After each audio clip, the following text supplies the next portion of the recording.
So, you like you said, you have to have publications in international journals. I mean, someone like me cannot be a member of the Abuja School of First Social of all, you can be a member of Economics. Abuja School. I can. Yes, you can. What First does of it all, take? all you need is to come to school the day on the school day and say you want to be a member and you get Okay. enrolled in the school. Yeah. And then you join the conversations. Publications is what NC a fellow. Okay. Being a member is the fact that I would like to contribute my quota ideas.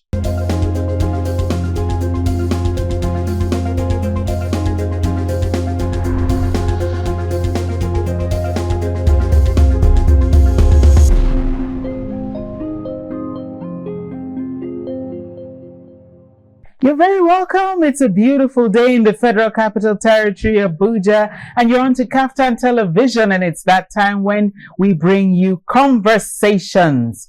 I'm Mikki Attah. It's my pleasure to be bringing conversations to you today because today we have a very engaging guest in the studio with us. I'm talking about a man of very many parts. He is, let me start somewhere, okay? He's a United Nations Ambassador for Peace. He is a fellow of the Abuja School of Socio-Economic Thought.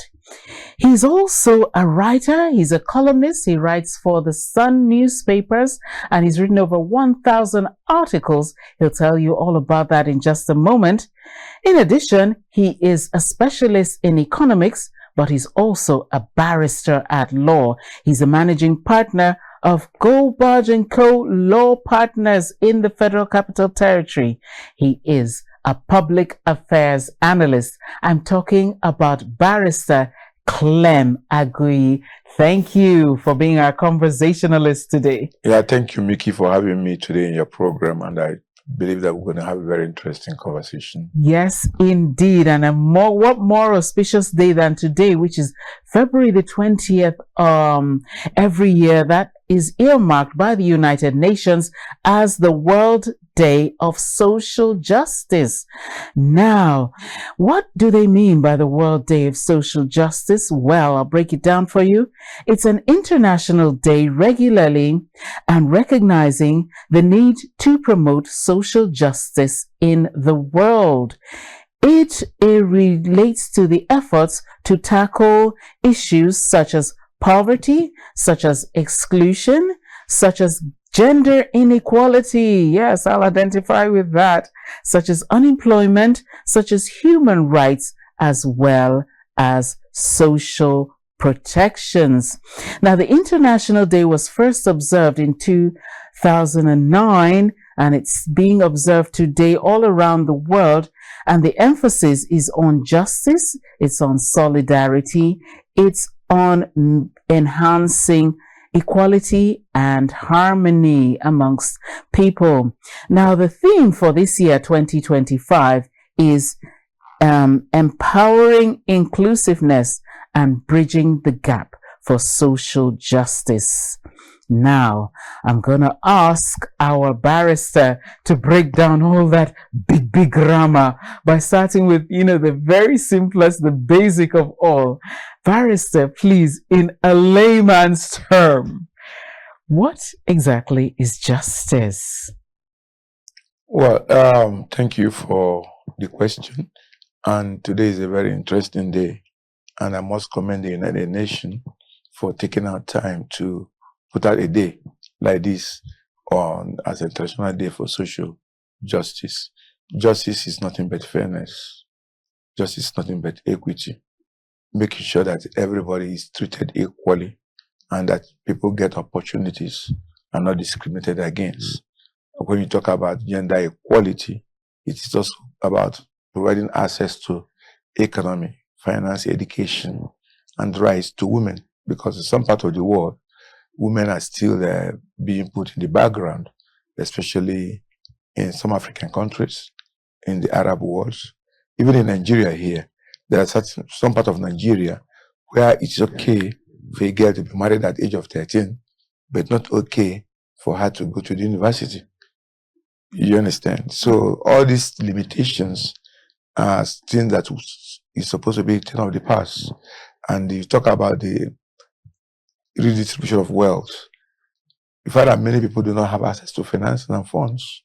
Some people are still going to bed with no food in their stomach. Meanwhile, there are some people that are drinking champagne of 1 million naira a bottle. So social justice is about seeing how people can get their own fair share, fair opportunities, and be able to achieve their limits of their heights. Even in Nigeria here, there are people who don't have access to education. And this is compounded by a society, because maybe those who graduated couldn't find a job.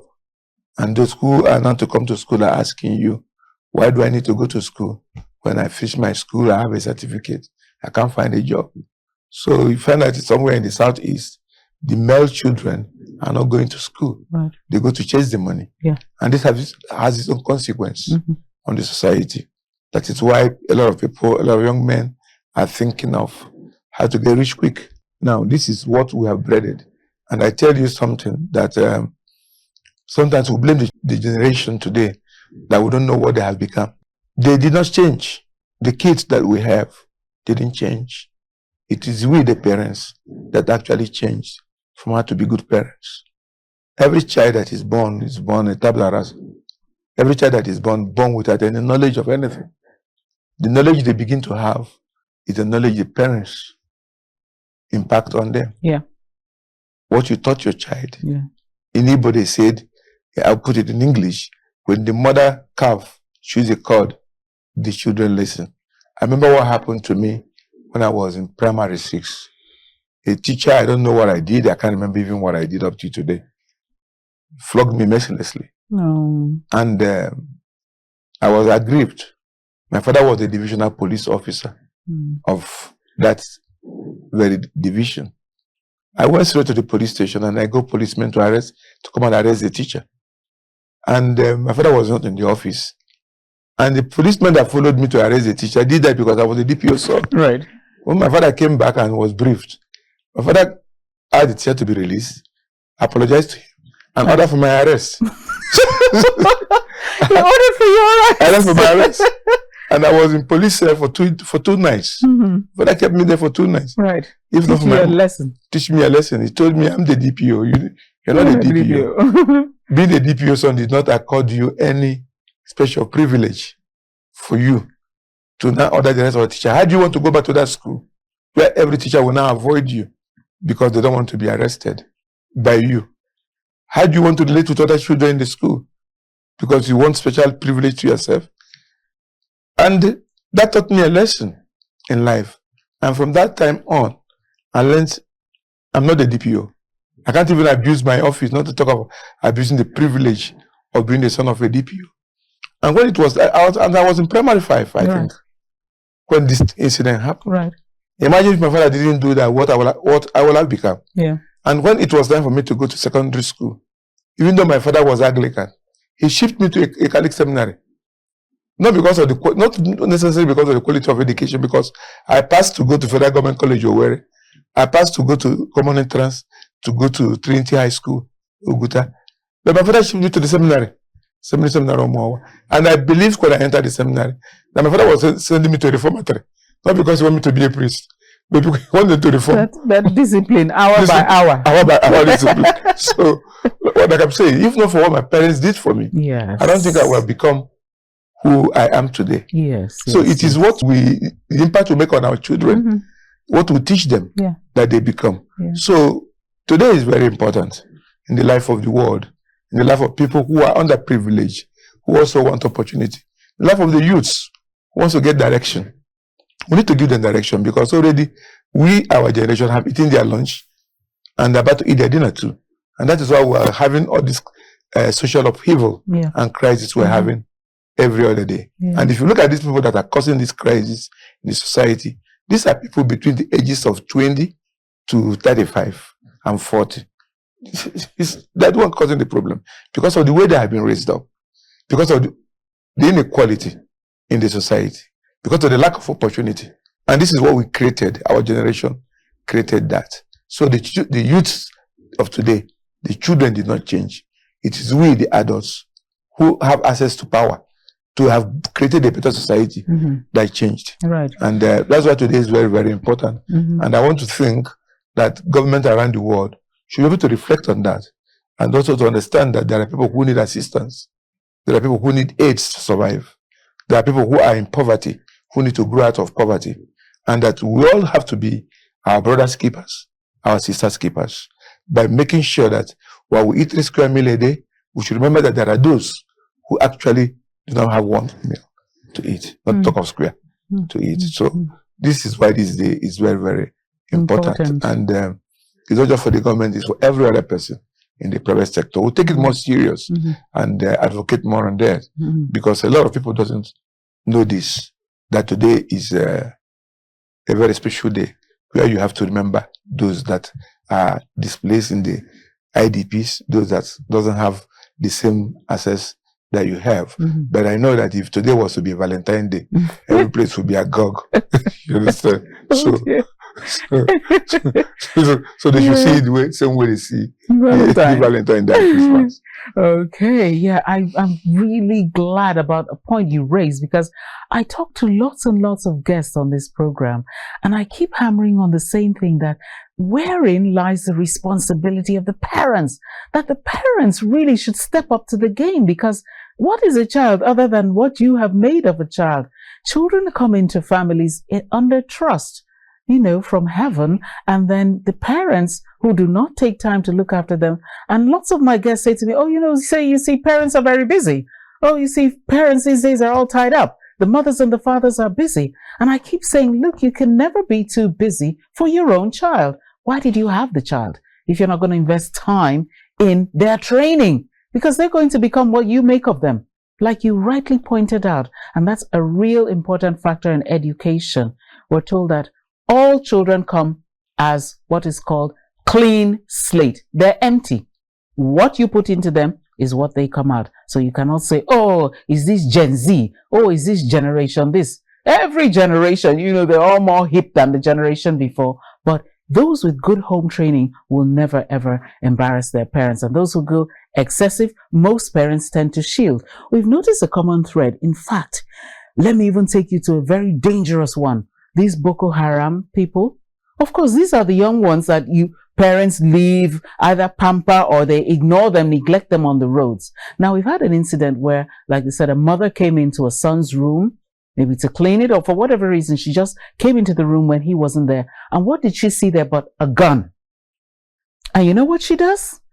Rather than tell him that if you don't give up your arms and give yourself in, she will say, oh, no, my son, you see, that is very, very bad. You've got to stop it. And then when they come round, she'll keep quiet and say, oh, no, he's not part of it. They shield their criminal children. So on that note, we must say gigantic kudos to your father. From DPO, we wish maybe people like that would become inspectors general of police. Well, he's late. I know, but I mean, you know what I'm saying? The justice is blind. If it's even my own son, face the music. That way you mold better people in society. That's a thrill to hear about that story. And look at what you've become now. A United Nations identified and recognized ambassador for peace. Would you have been that? Who knows? You would have been power drunk. I'll have been lost, so. power drunk completely. Anyway, I wanted to find out again. Let's stay on with today's theme, right? Like, why is social justice this important? Why is it so important to the world? Social justice is very important to the world in the sense that a fair world is a fair society, and that will be able to eliminate most of the sufferings and most of the crises we are going through. For example, if you have children, a mother with children who cannot afford to put food on the table for them, chances are that she might go into prostitution, she might go into crime, children might go into crime because they have right to feed. It's important. If you have people who want to go to school, and you stop them from going to school because they don't have access to education, you are shutting down a whole civilization that could happen. That child might have become a scientist that might find a cure for diabetes, might have found a cure for cancer, but have find a cure to so many diseases people are suffering that we don't have a cure for. But because you didn't have access to education, you shut the whole world of civilization. The same way, if people don't have access to health because they can't afford it, and you have primary health care that is supposed to service the people, and it's not servicing the people because they don't have access to doctors, they don't have access to nurses, they don't have access to medication, they'll be dying in ignorance. So social justice is important. And it's important because if you also create a world where the gap between the rich and the poor are so wide. Right. For example, in Nigeria, it's like the middle class is completely wiped off. Yeah. It's either you're poor, yeah, or you're rich. Right. So if you have such a society, you have created an invitation for trouble. You have created crisis. If it doesn't come now, it comes tomorrow. That's why in some countries you have revolution, and no one prays for it because very often it's bloody. It's bloody. Yeah. And at the end of the day, the aims are not achieved. But we have a duty to do to create a better society where there is a dream. They call it the American dream, where nobody is limited from getting to the height of his career. The problem with Nigeria is tribalism. The problem with Nigeria is nepotism. The problem with Nigeria is mediocrity. If we eliminate all these things, from 1960 till now, we are still talking about 60 years or more. We are still talking about quota system. No, by now it should have ended. Yeah. And we'll deal with merit because 60 years is a long year. I know. And I don't know when Nigeria intends to begin to judge people on the content of their character. I don't know when Africa will grow up to stop over-dependence on foreign aids. A country like Nigeria shouldn't be dependent on foreign aids. We should be given to people. Right. Because we have enough. But some people are richer than the country. Yeah. Many people. And even those that are very rich are richer than the country are still going back to the treasury to loot more. And you ask yourself, what are they doing with this money? How do you feel happy in the neighborhood where the only house that has electricity is your own? Every place is in darkness because you are the only one that can afford diesel or petrol to power your gen, and it makes you feel happy. I'm the one that has light. Why are you increasing the tariffs of almost everything on the common man? And these things have ripple effects on cost of living and commodities. So why will you do that? Why can't you prioritize the people? I understand government has a job to do, but I also understand in whatever policy you're making, it should be people-centered, the people first. Because when you put the people first, you begin to cater. You begin to get them involved in the planning. And when they're involved in the planning, they get a buy-in. And when they get a buy-in, the execution becomes very easy to be accomplished. Yes, yes. But when it is the other way around, somebody asked me, what's the best way to lead? And I said, I've had people talk about bottom to the top.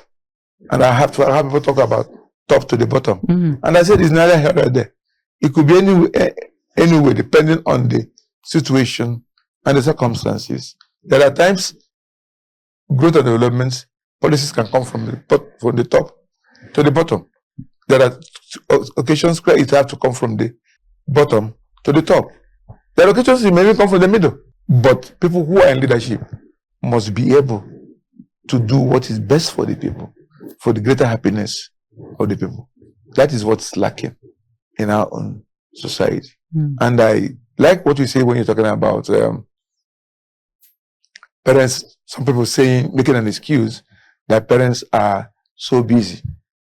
Yes, of course, the bad economy, the cost of education, cost of living has made parents to be so busy because they're running up and down to put food on the table, to send their children to the best school because we have kids at public schools.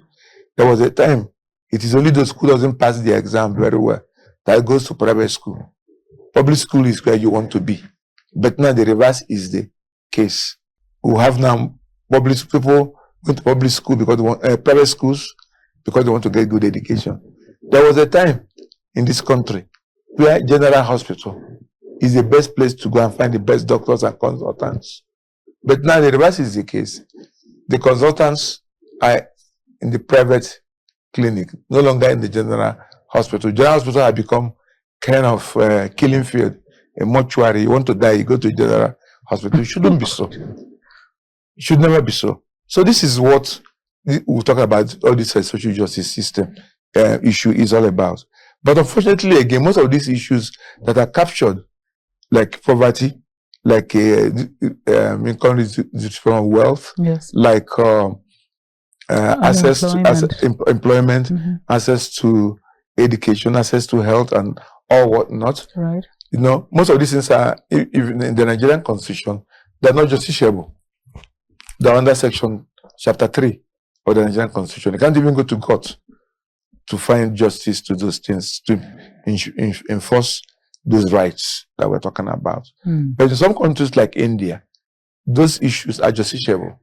So I don't see why Nigeria cannot make the chapter 3 rights in Nigeria to be justiciable. Okay. So that people who feel violated by this section of the constitution can go to the court and force the government to do the right thing. And like I said again, parents, yes, you are busy, but just understand it that the school doesn't train your children for you. The churches doesn't train your children for you. You are the parents, you train your children. The school is only helping you to babysit them while they are not at home. The churches are only there for them to go on Sundays to listen to 1 hour of sermon from a preacher and to maybe shape their life in one form or the other. But the actual training of the children is there from your responsibility as a parent. So parents must learn. And the house girl and the television doesn't train your children for you either. So the tablet you are giving them to be playing games because you are busy. It's not training your children for you. You are the one that will train your children and make them what they become. So you have to be able to balance your business, your being busy, and other issues with also raising up the kids. So, like I always say, it is we, the parents, that change from good parenting. Because the way our parents brought us up is not the way we are bringing up our children. And yet we're expecting the best from the children that we are not even giving the opportunity for a good home training and home parenting. Such a revelation that, all these, let's call them fundamental rights actually in Nigeria are not justiciable. In that case, then, how can we promote social justice in our society, in our Nigerian society? Yeah, the one way, like I said, they're not justiciable. One way we can promote them is to make them justiciable. There's no reason why I see them not being justiciable. Because most of those things that you talked about are under the chapter 3 rights. And they're not justiciable in Nigeria. In other countries, they're justiciable. So one way we can promote it is to ensure that they're justiciable so that people who feel violated can at least have a way to seek redemption on those things. If you go to Nigerian constitution, you find that issue of corruption, they're not justiciable issues that you find justice on. It's on chapter 3, right? Access to education, access to health, access. It's not a right in Nigeria to go to school. So how do you get redress? How do you enforce it? Yeah. So we should be able to. And have enough resources in this country. Because when people keep saying Nigeria is producing nothing, how do you expect Nigeria to grow? I ask them, what is Saudi Arabia producing? What is Qatar producing? What is Dubai producing? What is Kuwait producing? The same oil. What is the same oil they are producing? The only difference is that they can account for their oil. You can't account for your own oil. And apart from oil, Nigeria is blessed, absolutely blessed, with a lot of mineral resources. Do you know how many reserves of lithium we have in this country? Do you know how many solid golds we have in this country, solid minerals we have in this country? And none of these things are accountable. Why is it that our budget is still relying on what we sell from oil and gas? Why must it be so? Year in, year out, from 1970 to now, we are depending on oil revenue to do our budget. Mono economy. What happened to the other minerals, solid minerals? The constitution said that everything under the ground belongs to the federal government. So why is it that other things under the ground, other than oil, are not being accounted for? Even the oil is not being accounted for. Even the oil is not being accounted for. So we need to really sit up as a country. Yes. And that is why sometimes I look at the current United States president, what he says, what he does. Sometimes I don't know whether to be angry with him or to be happy with him. But most often I'm happy with him in the sense that we must step up and do the right thing for our country. We must keep our country first before any other thing. Right. Put our country first before any other thing. Okay, more words of wisdom will be coming from our guest in the studio. But right this minute, let's take a short time out and we'll be right back with the conversations. Please stay with us.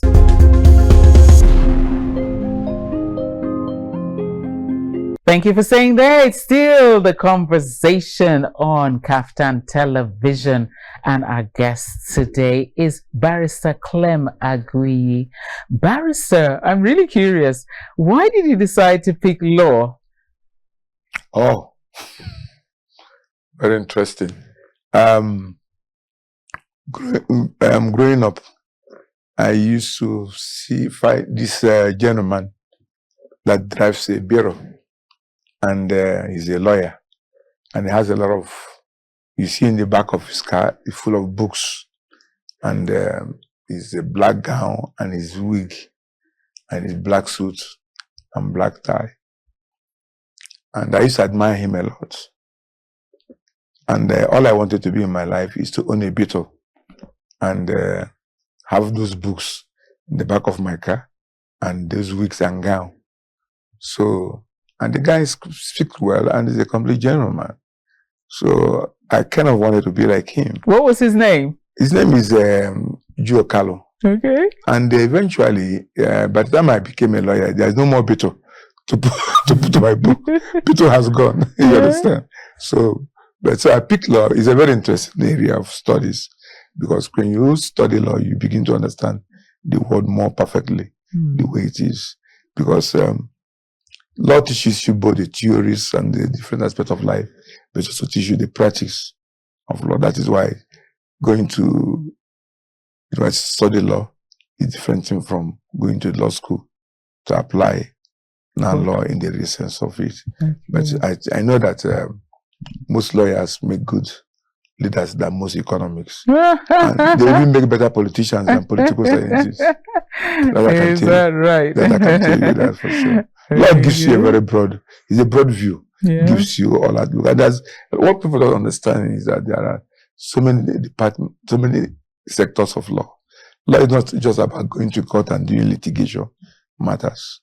There's corporate law practice, there is real estate laws, there is medical law, there is structural law, there's energy law, there's financing law, and name it. It's a very broad area of studies. There's media and arbitration, which is in fact our primary area of specialty in Africa. I call it they call it ADR, alternative dispute resolution, which is quicker, which is faster, which is easier, and preserve friendship and relationship that you have more than the court would do. But this is what we have as Africans, and I call it African dispute resolution. But the white man came here, gave us police, gave us the court, and we started running to the court and abandoned our normal way of doing things. Because in those days, if a woman has a problem with a husband, the elders will come and talk about it. The family of the woman will come and they talk about it, and they settle them. They go back home. You don't have a rampant divorce. Before the matter reaches the extent of divorce, that you are referring the dowry, it has been seen that the marriage has broken down irretrievably. But these days, they don't even give a chance to even have the elders to come and look at the matter and settle it. They just run to the court. And ironically, the same white man that told us that our own culture is bad has now refined our culture and called it alternative dispute resolution. And now it is being taught in our law schools and universities as a course, as what we used to call it African dispute resolution. They're calling it alternative resolution. And even the Bible is in the Bible. Like when you have a problem with your brother and he's taking you to court, better settle with him on the road before you get to the court, otherwise the jailer may jail you. It's also in the Quran that you settle your dispute with your brethren instead of going to the court, and woe betide you that will refuse that a matter will not be settled between you and the brother, and then begin to go to The court. court. So these are the issues. Law is quite broad. So, and I'm happy that many people today are looking at options of alternative dispute resolution, which I call African dispute resolution. So that's the best way to actually look at it. And this is what we had that we threw away. Yeah. And there are many things about us as Africans that we need to go back to and get it back and refine it and put it into the modern structure of living. Right. Because Africa has been misled for too long. Okay, you're also a fellow of the Abuja School of Socio-Economic Thought. Tell us about the school. What does it take to become a fellow? Yeah, Abuja School of Economic and Socio-Political Thoughts is an assemblage of scholars. And what we normally do in Abuja School is to take contemporary issues and engage in intellectual combat. That place in Abuja School, we have combat. I call it intellectual combat because we look at issues and people come from different angles to look at the issues and come up with an answer. Right. And they use it as an advocacy to shape the system.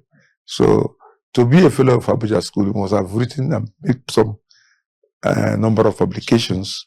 And must be a member of the school in the first instance. And you have also been making publications in international journals and local journals on issues that affect the society. So that is what Abuja School is all about. Because we ask ourselves, who are the thinkers for Nigeria? Because the country was drifting.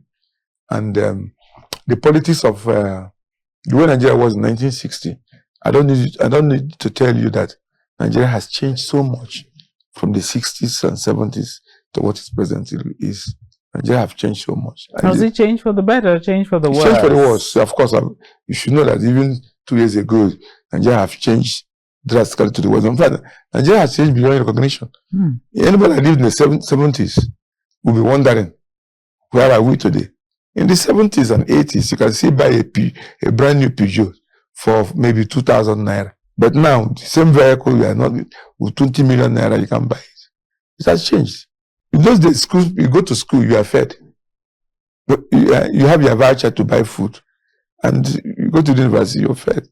There were scholarships, the school fees were not something that's affordable for everybody. These days, nothing is affordable anymore. So Nigeria has changed so much. So and what we do in Abuja School is we look at issues. Something like election. Right. You can't get Nigeria right if you don't fix our electoral process. Power belongs to the people. And the people should be able to elect their leaders. So that when the leader doesn't do well, they can change them. And once the leaders and politicians understand that power belongs to the people and that you have power to put them in and remove them, then they become accountable to you. But whereby people believe, let's do the election. I save money, I go to court. I take it away from you from court. The court shouldn't be deciding the election for us. I assume that politicians agree to play by the rules. The court has no business, has not so much business in deciding the election. And you find that almost like 70 to 80% of elections in Nigeria are contested in court. Even councillors are contested in court because the process, somebody felt cheated, or somebody want to cheat the process, and it shouldn't be so. It shouldn't be so. The election must have integrity and must be credible and must be fair. Voting is just a ritual to celebrate democracy, but the process of the election up to the voting must be respected, and it's for the politicians to actually reach that charter, that social contract among themselves that We are going to play by the rules, by the game, and limit the interference of the courts in our affairs. That's the only way you can get this country fixed. Not when somebody loses the election, INEC will award you election and ask you to go to court. No. You can't get the country right that way. Well, in addition, it's so saddening, but I believe we'll, maybe the next general election, there are many schools of thought also towing that kind of path and thinking, listen, we have to get it right in the next one. We've played around too long and we've suffered so much for it. So, like you said, you have to have publications in international journals. I mean, someone like me cannot be a member of the Abuja School. First of all, you can be a member of Abuja School. I can? Yes, you can. What does it take? All you need is to come to school on the school day and say you want to be a member and you get enrolled in the school. Yeah. And then you join the conversations. Publications is what NCA fellow. Okay. Being a member is the fact that I would like to contribute my quota ideas in the social development of the country and the world. Okay. I mean, that's why you listen to other people. Yeah. Even if you don't have anything to say, you can listen and learn something from there. Right. That makes you a member. And then when you become a member, then you start aiming to become a fellow, assistant fellow, and all those whatnots. Those ones are just what you earn by the activities. Okay. It could also be your advocacy, the number of advocacy you have undertaken on the media, not necessarily publications in the journals. Okay. It could be publications in the newspapers. It could be a radio, TV commentaries. I mean, how many issues have you been able to discuss over a period of time? This is when you fellowship.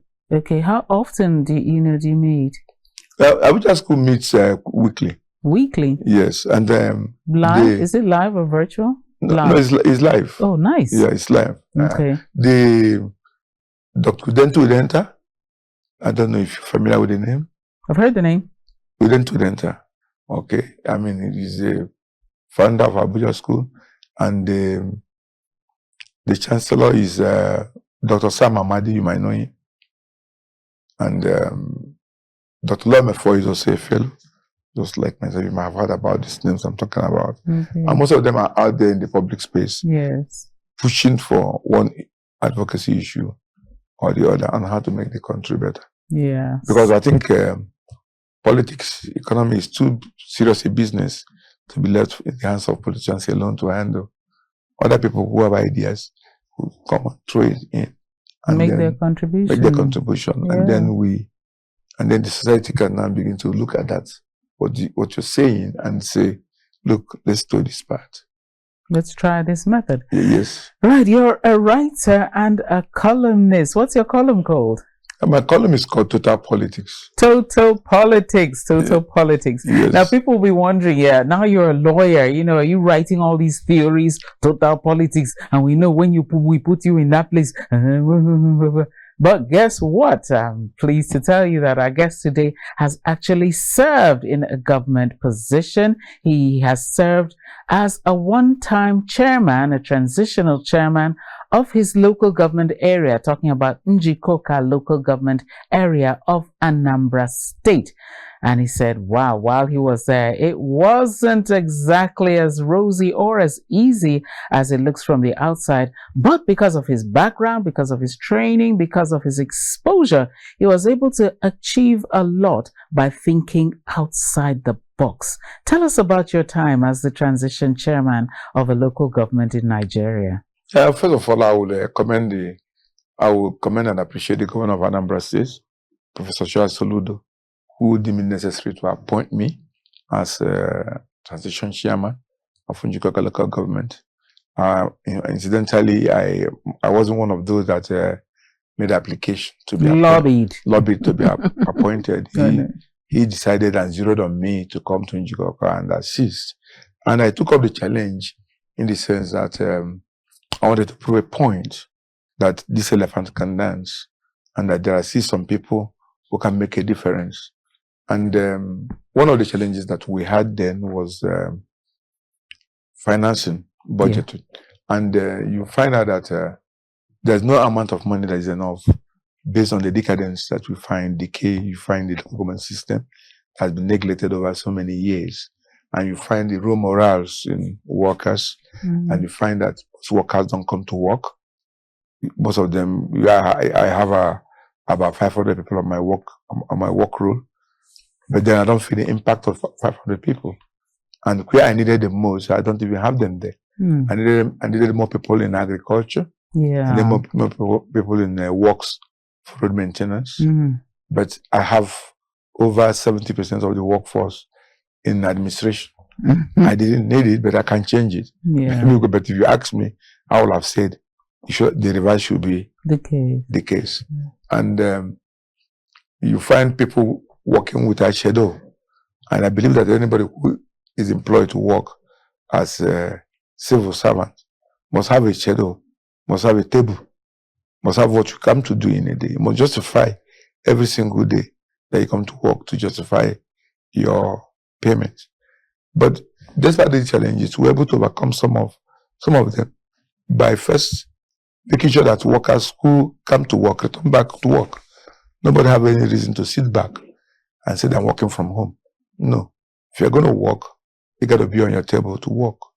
And if you don't have a schedule, then you have to go back to the commission that posted you to go and post you somewhere else. We insisted on all these things.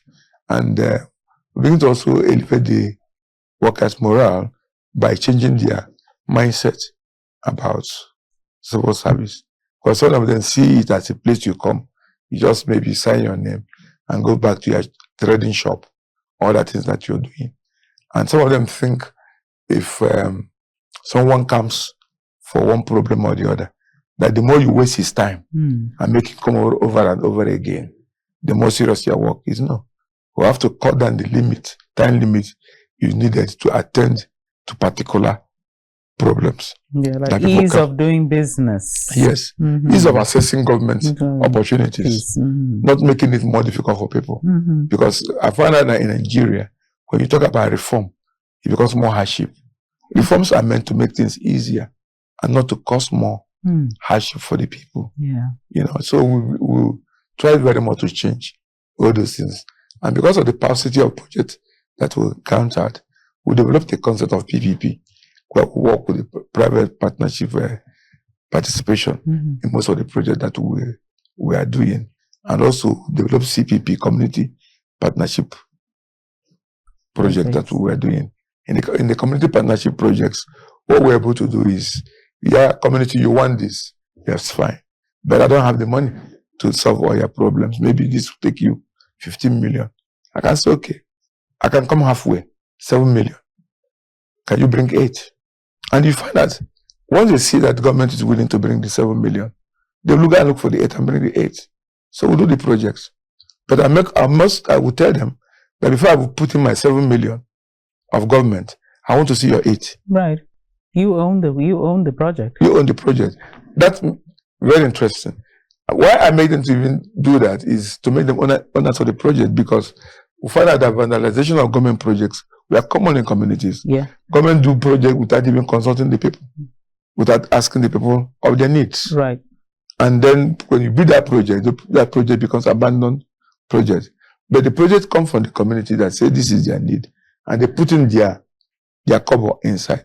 They will guide the project and make sure that the project grows. So this is how we're able to get the community challenged to begin to participate in most of the projects that we did. And then when we look at also PPP, we're able to look at some projects like remodeling the markets and stuff like that.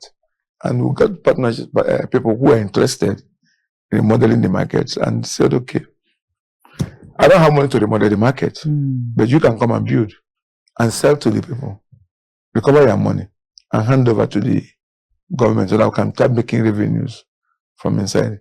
That way, we're able to remodel several markets within Njikok. And people were wondering where the money is coming from. But it's all about thinking out of the box. In fact, one of the projects that pained me so much was that I put money into constructing the Njikok Youth Center, which was supposed to be a tech hub. And I was able to get Frequentis and one other company from Austria to come in and establish a tech hub that will become the biggest tech hub in the Southeast. They were ready to come. They were ready to put in about $5 to $10 million US in the center to manage it themselves. All I was interested in is managing, and because I don't want the government to manage it. So, but I've had the social bills, and when they came, they asked me at last time before we just the day we had to sign the contract over the table, and the leader of the delegation asked me a question: "How long are you in office?"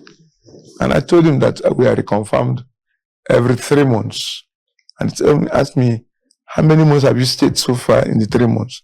I said, two and a half. I said, I spent 2 months. And the man said, "We're not dealing." You don't blame him, can you? Because when you leave, the government policy somersault will be like, "Oh, I didn't initiate it. It will become an abandoned project." Yes, so and it's like the month start tomorrow. Because just 1 month later, we were removed from office, and the other person was appointed. And the person that we appointed, the first thing he did was to go to the project that we were building based on PPP. Yes. These private developers are investors. They were there to begin to issue letters: stop work, stop work, stop work. These are the issues that came up, and till today, those issues have stagnated. That very development. And these are legacies that when I look back and I saw how much I sacrificed to make the place better, we were on the go and we were disrupted. And that development was disrupted. And the person that came in, instead of continuing from where we stopped to build a better, to make it even better than we left it, you begin to issue stop work, stop work, stop work. And these are investors. And when you are doing those stop works, because of inflation, we are surging and rising. People who are buying cement for 5,000 naira, 7,000 naira, began to buy cement for 11,000. Well, everything changed. So how would they finish the project? Just because of one singular policy somersault. So frequency saw tomorrow. And if I had been able to ink that very contract, it could have been one of the foreign direct investment recorded by the state. Recorded even by a local government? Yes. Wow. Yes, $10 million. Because the other project that I pushed to the state were badly mismanaged. They could not. So I decided to go this on my own. But they left on the last minute. And you know what $10 million is. And if you go to the number of states in Nigeria who could not attract foreign direct investment in the past 2 or 3 years, Anambra is one of them. But this is what I was able to almost accomplish as a local government chairman. But just because this company were afraid that they say if it is you, we can do it. We can see your passion. But since we don't know who is coming, and this is every 3 months, and because he asked me, "Are you sure that you're going to be reappointed?" I said, "I'm not sure. How will I be sure? It's not in my hand." And like they know that very month we were asked to go, and then I have to return back to my private practice. So, but now why I'm telling you this is why many foreign companies doesn't want to come to Africa, or Nigeria in particular, because whoever comes begin to change policies up and down without thinking through what you are doing, and this will have a kind of rippling effect and reverberate. And in the end, it's the poor masses who would have benefited. The poor masses who have benefited will have cheated out of what they would have got. Yes. Imagine a youth development center that could also serve as a tech hub. What would that have done to such a local government, even to the state? That is so a lot. Sad and sickening to hear. That was lost. But this little silver lining. So what do you think now of the new policy, which is going to allow for direct funding to the local government chairman themselves? What do you think of how that's going to go for Nigeria? Do you think it's going to work? It's a good policy. Yeah. But then you also have to look at the character of the politicians. If it's the same character that you see in Abuja and you see in the states, that you see in local government, it's going to be worse for everybody. You understand? Because, for example, some states have not really practiced this direct allocation independent of local government for many years, as much as 16 years or more. And now you begin to give somebody who have not seen 1 billion naira, 1 million naira. You are giving him 350 million naira. What do you want him to do? Go crazy. Go banana. You begin to throw money up and down like he's a madman. So the government need to build the capacity of the local governments, build the capacity of the chairman on management of public funds. Very, very important. Don't assume that everybody has a good conscience. No. Don't assume that everybody knows. Everybody does not know. So the government must make efforts to manage. And the House of Assembly in the states that are concerned should be able to carry out their oversights. Right. That oversights are very important. Okay, your last word to Nigerians. We're totally out of time. What's your last word to Nigerians? Well, my last word to Nigerians is that we have to keep hope alive. You have to keep hope alive. Yes, and Nigeria is not, we're not done with Nigeria yet. Yes. God is not done with Nigeria yet.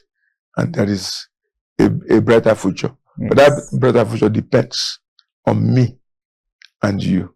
Right. Yeah.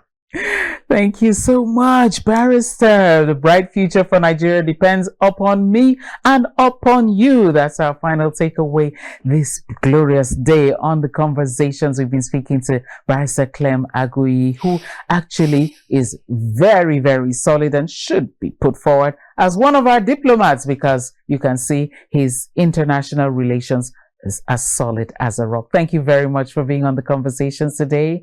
And thank you very much for spending your time with us on Kaftan Television. I'm Mikki Attah. Thank you very much for watching and stay blessed.